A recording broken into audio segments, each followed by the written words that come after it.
이 아저씨가요, 걱정이 엄청 많아요. 왜 고민하고 있고 걱정하고 있고 염려하고 있냐면 자녀와 이제 헤어져야 돼요. 떨어져야 돼. 무슨 이유인지는 모르지만 이제 떨어져 지내야 돼요. 그래서 걱정이 되는 거예요. 왜냐하면 같이 있을 때는 막 이렇게 나쁜 일, 안 좋은 일 있으면 막아주기도 하고, 위험한 일 있으면 이거 위험하니까 안 돼 이렇게 돌봐주기도 했고, 책도 읽어주고 성경책도 읽어주고 자녀를 위해서 같이 기도해주고, 필요한 모든 것들을 다 옆에서 도와주고 채워줄 수 있었지만, 이제는 헤어지니까 자기가 해줄 수 있는 게 이제 없으니까 걱정이 되는 거예요. 고민하는 거예요. 불안하는 거예요. 아마 우리 선생님들은 공감할 거예요. 목사님도 만약에 하은이랑 서은이를 두고 10년 동안 외국에 나가서 살아야 된다 그러면 엄청 걱정이 될 거예요. 아이고, 우리 하은이 아프면 누가 병원에 데려가 주나, 이런 걱정 엄청 할 거예요. 자, 못 데려간다면. 그런데 오늘 이야기의 주인공이 이 사도 바울도 방금 전에 보여줬던 이 아버지의 마음처럼 불안하고 염려가 있고 근심, 걱정을 하고 있을지, 아니면 이 아저씨와는 좀 다른 마음을 갖고 있을지 좀 생각을 좀 해봤으면 좋겠어요. 자, 사도 바울은요, 처음부터 예수님을 믿었던 사람이 아니었어요. 원래 처음에는요, 예수님을 믿는 사람들을 괴롭히고 잡아가두는 사람이었어요. 그런데 예수님께서 기적처럼 사도 바울을 만나주시고 그를 구원해 주셔요. 그 사건 이후로 사도 바울 선생님은요, 인생이 180도 달라졌어요.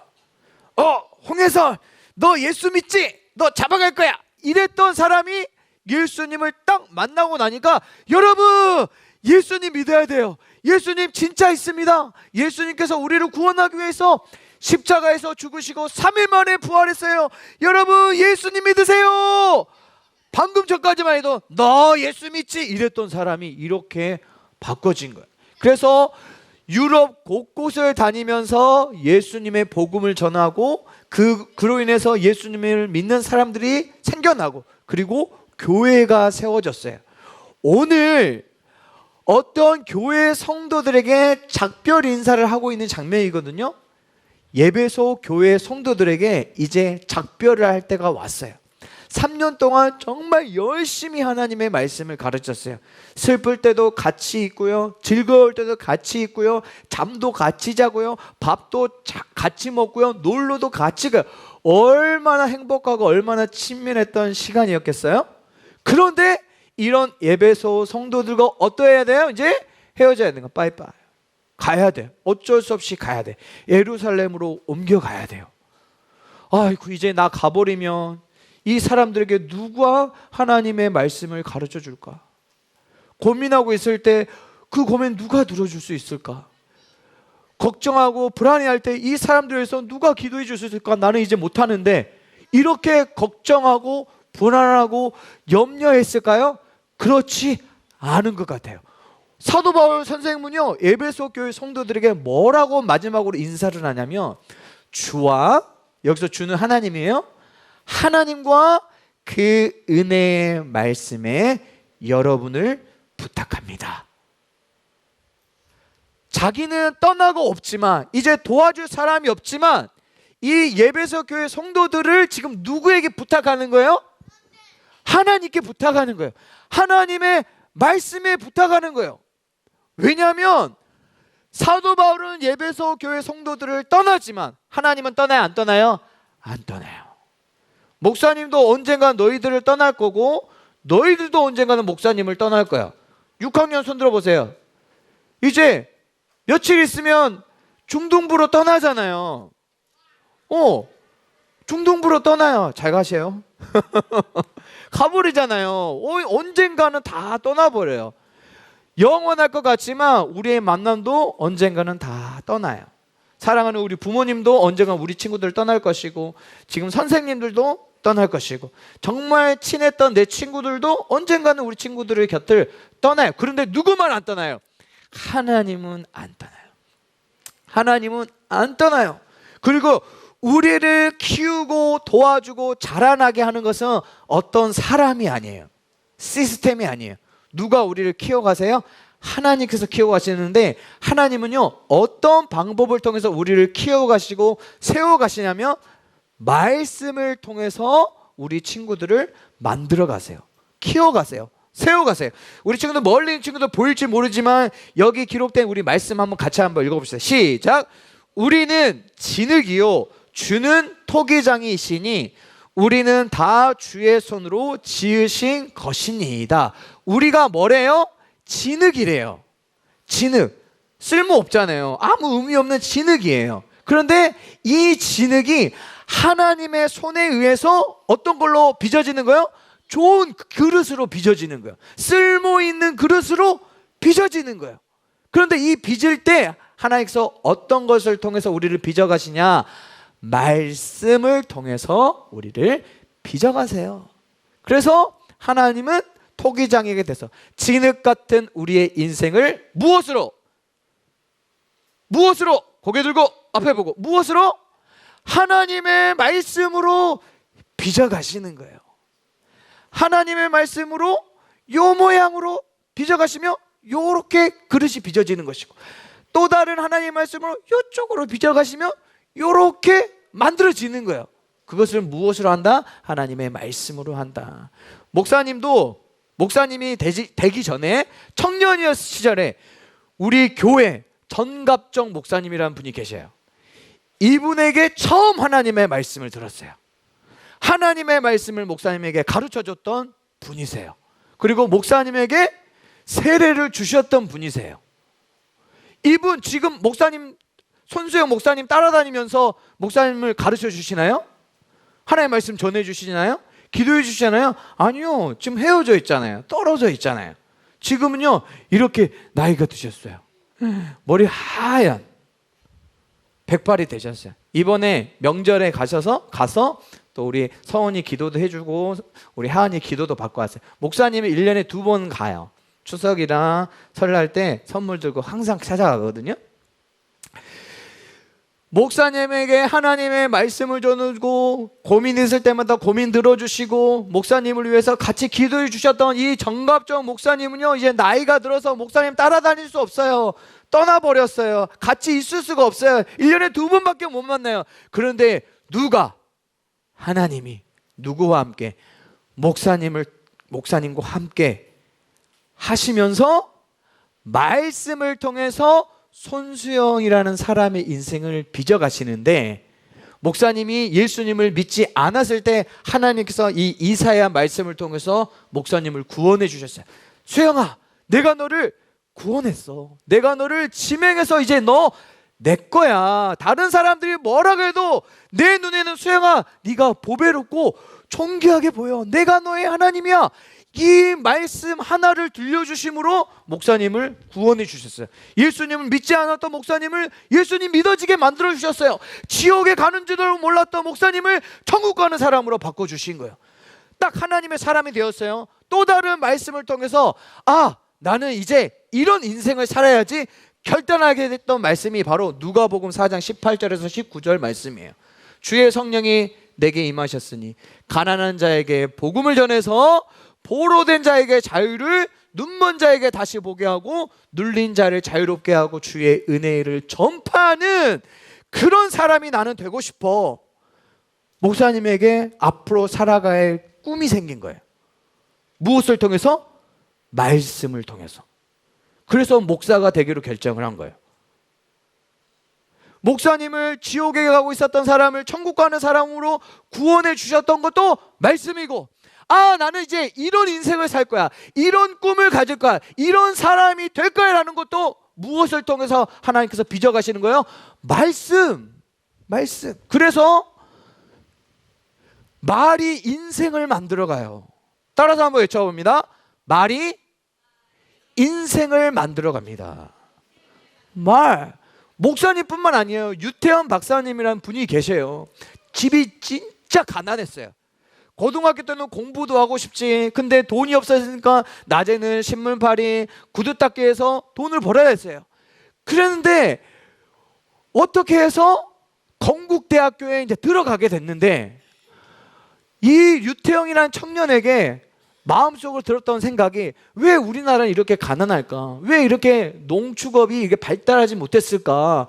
아, 여기 유럽에 있는 덴마크라는 나라는 농축업이 진짜 발달됐다고 했는데 우리나라도 잘 살 수 있는 방법이 없을까? 라고 해서 세상에 덴마크 대통령에게 편지를 쓴 거야. 아니, 덴마크는 농축업이 정말 발달했다면서요. 저 거기서 배우고 싶습니다. 그래서 그 배운 걸 가지고 우리나라 잘 살게 만들고 싶어요 라고 편지를 써 보낸 거야. 우리 친구들 윤석열 대통령 또는 미국 대통령 이름 갑자기 생각 안 난다. 조 바이든 대통령에게 헬로 해서 편지 써서 저 하버드에서 공부할 수 있게 해달라고. 이렇게 편지 쓸 용기 있는 친구도 있어요? 있습니까? 한 명 나왔습니다. 꼭 그렇게 해보길 바랍니다. 그런데 대부분 그렇지 않아요. 세찬이도 있네.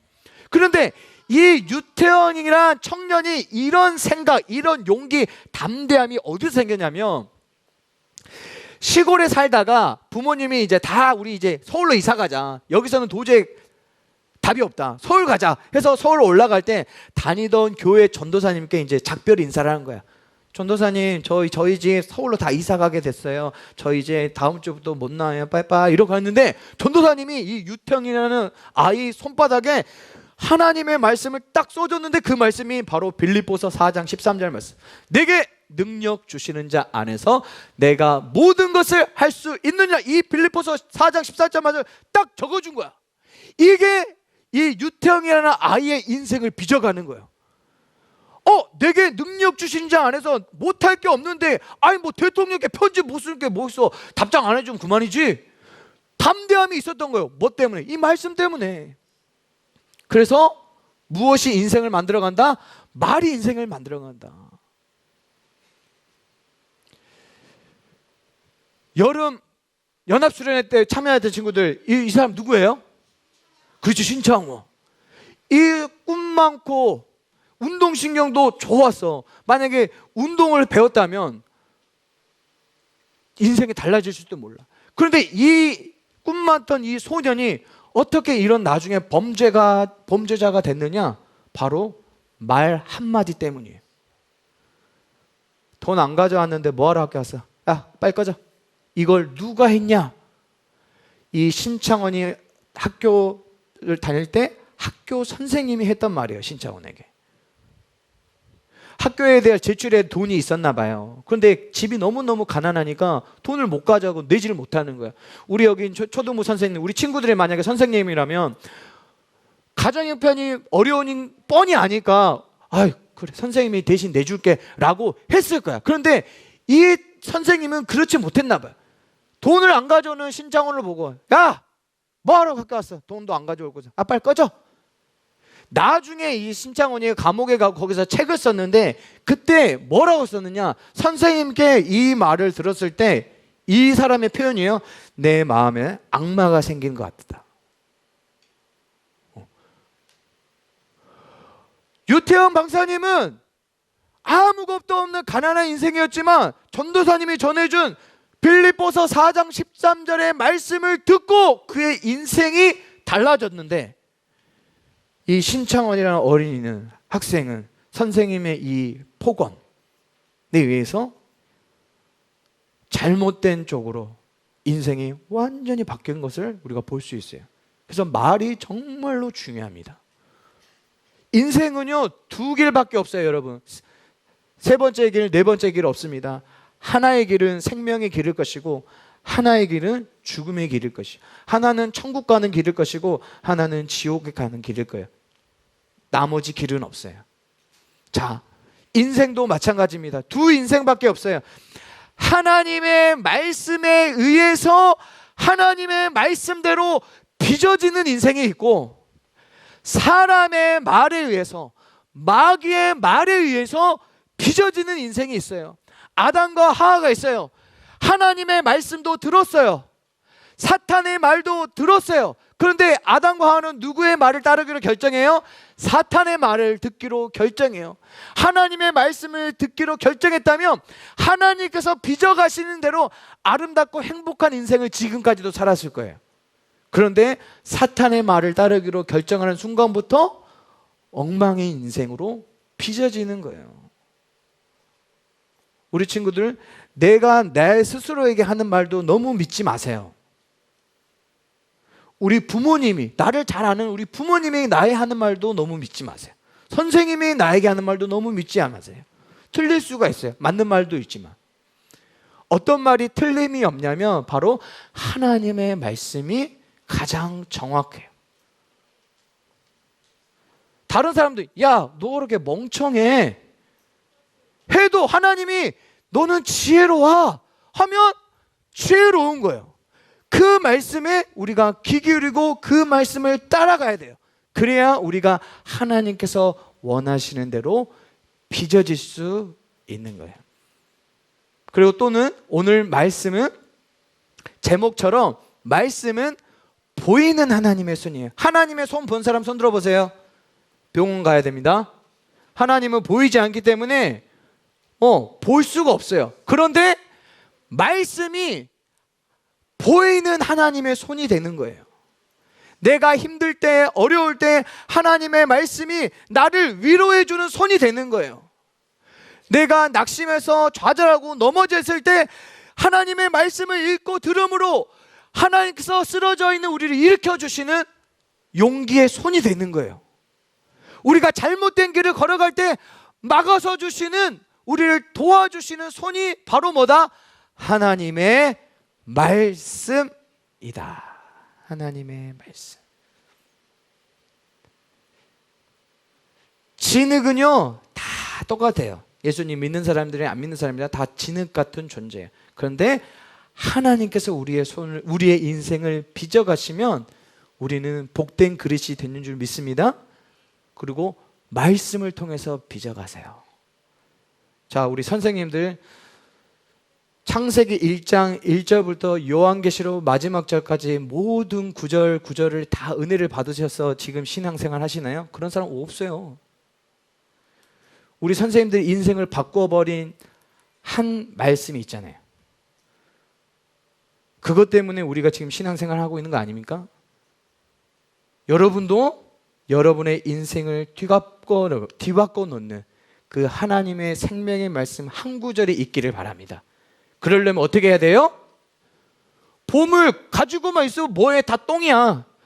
보물을 펼쳐야지. 보물을 써야지. 그래야 보물이지. 자, 성경책 가지고 있는 친구 손 한번 들어보세요. 보물이에요. 보물 가지고 있는 사람들이요, 보물 펴는 거예요. 펴서 읽고 묵상하고 생각해 보는 거예요. 그럴 때 하나님께서 말씀을 통해서 우리의 인생을 빚어갈 줄 믿습니다. 말씀을 통해서 하나님의 손을 경험하고 또 하나님의 손인 성경을 늘 가까이 하는 우리 초등부 친구들 되기를 예수님의 이름으로 축복합니다. 아멘.